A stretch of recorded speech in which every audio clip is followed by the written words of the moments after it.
Continuamos con más en Primera Página, ahora listos para revisar la actualidad internacional de este lunes 15 de septiembre. Comenzamos en Ecuador. Este fin de semana las autoridades de ese país capturaron al lugarteniente, el más poderoso de Ecuador y que fue recientemente extraditado por el presidente Daniel Noboa a Estados Unidos. Darío Javier Peñafiel, conocido como Topo, fue detenido en la Amazonía ecuatoriana, donde se presume que coordinaba la extracción ilegal de minerales. El hombre era cabecilla de los choneros que se disputan con los lobos la posición de principal banda delictiva del país y, según el ministro del Interior, tiene vínculos con una disidencia de la guerrilla colombiana FARC. También es solicitado por la Corte de Justicia de Nueva York por los delitos. Este angelito le hará compañía a Fito muy pronto en los Estados Unidos. Fito, considerado el narco con más poder en Ecuador, había sido recapturado en junio en una megaoperación, cuando se escondía en un búnker que ordenó construir debajo de una casa en la provincia de Manabí. Luego aceptó ser extraditado a Nueva York, donde se declaró no culpable en su primera comparecencia. Su fuga de una cárcel en 2024 llevó al presidente Daniel Noboa a declarar un conflicto armado interno en Ecuador, que sigue en vigor y le permite desplegar a las Fuerzas Armadas en calles y cárceles. Esa medida le ha valido duras críticas de organismos de derechos humanos.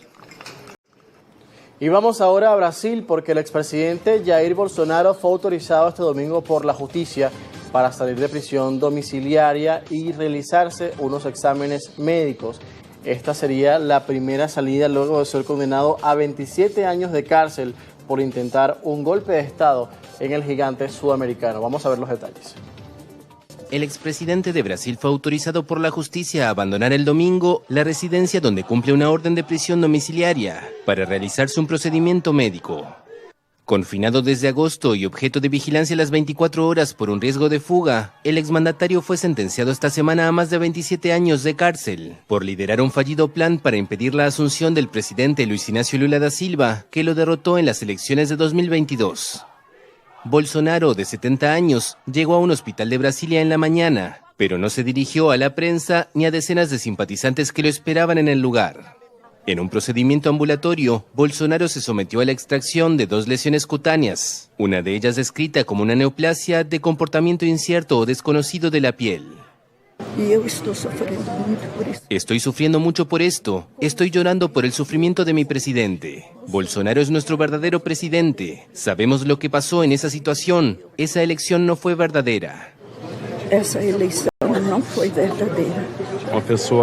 Es una persona acusada de algo que no ha hecho. Es absurdo, un aparato policial de tal magnitud para nada. Es vergonzoso, vergonzoso. No estoy muy satisfecho con esto, estoy muy molesto.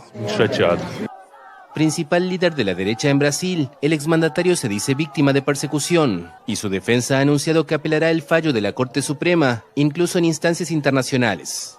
La Corte debe estudiar los recursos que interponga su defensa antes de enviar a prisión a Bolsonaro, que podría solicitar cumplir su pena en casa, alegando razones de salud.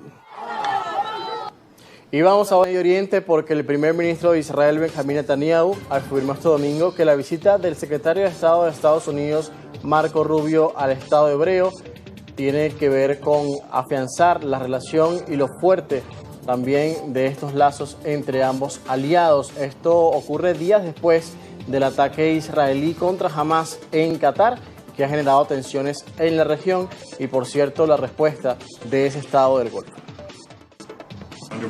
Bajo el mandato del presidente Trump, el secretario Rubio y todo su equipo, esta alianza es más fuerte que nunca.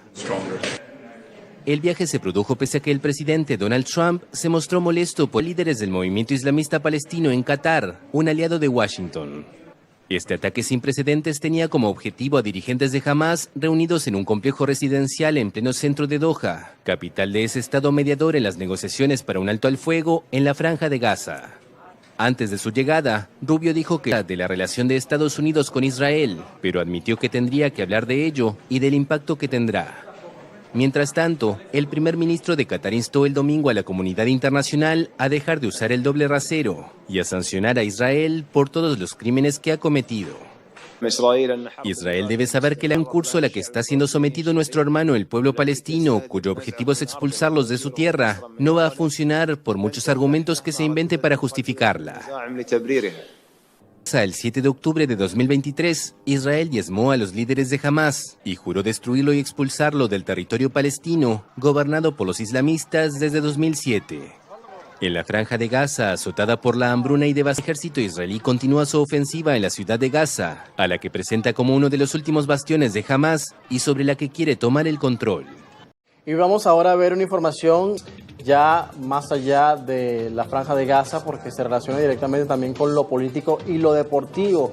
Este domingo, manifestantes pro-palestinos incitaron violencia en la Vuelta de España, lo que además generó y que luego fuera suspendida debido a que varios de las personas que protestaban allí en España acabaron invadiendo el trazado de los ciclistas que pasaban por Madrid en la última etapa de la Vuelta Ciclista a España. Esto ha generado también un revuelo político en todo lo que tiene que ver el espectro español, porque esto también ha generado acusaciones hacia el ejecutivo de Pedro Sánchez, acusado de incitar estas manifestaciones y también la cancelación de este evento deportivo muy importante. Y del otro lado, la oposición ha manifestado su repudio y rechazo a las recientes declaraciones del presidente del gobierno español, Pedro Sánchez, que ha confrontado a Israel. Por su parte, Sánchez mantiene su postura de declarar lo que menciona genocidio en la Franja de Gaza, y esto ha hecho que se corten todos los lazos comerciales con el Estado hebreo. Pero esto es lo que ha pasado específicamente este domingo con estos actos que han irrumpido durante esa jornada allí en la Vuelta que se celebraba en España. Los manifestantes acabaron invadiendo el trazado de los ciclistas en Madrid, lo que llevó a la organización a decretar el fin de la carrera a 50 kilómetros de la capital. Por muy importante que para algunos sea la Vuelta Ciclista a España, es mucho más importante lo que está sucediendo en Gaza. Están matando a seres inocentes. En un país donde la causa palestina es muy popular, la prueba ha sido escenario de manifestaciones por la participación del equipo Israel Premier Tech. Las protestas se producen en un momento de gran tensión entre el ejecutivo del socialista Pedro Sánchez y el de Benjamín Netanyahu, tras el reciente anuncio del presidente del gobierno español de medidas destinadas a poner fin a lo que considera un genocidio en Gaza. Se eliminó a Rusia. ¿Por qué tenemos esta doble vara de medir? Rusia ha invadido Ucrania, Israel está invadiendo Palestina. No solamente le está invadiendo, está yendo en contra de todo derecho internacional. El ganador de la Vuelta, el danés Jonas Vingegaard, lamentó que le hayan robado ese momento de eternidad al no poder celebrar su victoria. Las protestas a lo largo de las últimas semanas han afectado a los corredores, algunos de los cuales cayeron durante los incidentes, y han provocado la modificación de varias etapas. Hay que entender que esto es deporte, hay muchos padres de familia trabajando para darle de comer a sus hijos, los deportistas, los mecánicos, los conductores de autobús, la organización, o sea que lo veo fatal. Aquí hay gente preparada de mucho tiempo entrenando para conseguir una cosa y para ganar una Vuelta a España. Y aquí hay unas personas que están protestando por unas cosas, pero esto es una prueba deportista. Y en una prueba deportiva no se debe pasar esto. El domingo, antes de los incidentes de la tarde, Pedro Sánchez había expresado su admiración y orgullo por los manifestantes. Estas declaraciones llevaron al líder del opositor Partido Popular, Alberto Núñez Feijóo, a acusar al mandatario de haber alentado los incidentes, ante lo que calificó como un ridículo. Luego de la suspensión, la vicepresidenta segunda del gobierno español, Yolanda Díaz, estimó que Israel no puede participar en ningún evento mientras siga cometiendo un genocidio. El ministro de Relaciones Exteriores de Israel, por su parte, reaccionó calificando a Sánchez de vergüenza para España. Y vamos ahora más al sur de Europa, porque más de 50.000 personas se manifestaron este domingo en la capital turca, Ankara, para protestar contra el gobierno del presidente Recep Tayyip Erdogan y también para rechazar lo que consideran una represión judicial contra el principal partido opositor turco. La multitudinaria protesta tuvo lugar en vísperas de una decisión clave de la justicia que podría redefinir el futuro del Partido Republicano del Pueblo, CHP. El proceso se enmarca en una serie de causas por corrupción abiertas contra miembros del CHP, el mayor partido de oposición del país. Este lunes, un tribunal va a decidir si invalida el Congreso partidario de 2023 por supuestas irregularidades en la elección de su cúpula, lo que pondría entredicho el liderazgo de Özgür Özel. De confirmarse la anulación, el fallo no solo reconfiguraría el CHP, sino que también podría sacudir los mercados financieros e incidir en el calendario político con miras a las elecciones generales de 2028. No obstante, la justicia también podría optar por aplazar la decisión. Durante la protesta en Ankara, Öcalan acusó al gobierno de socavar la democracia para perpetuarse en el poder. Recordó que el partido logró importantes victorias en los comicios municipales de 2024 y advirtió que la ofensiva judicial busca neutralizar a la oposición tras esos avances electorales.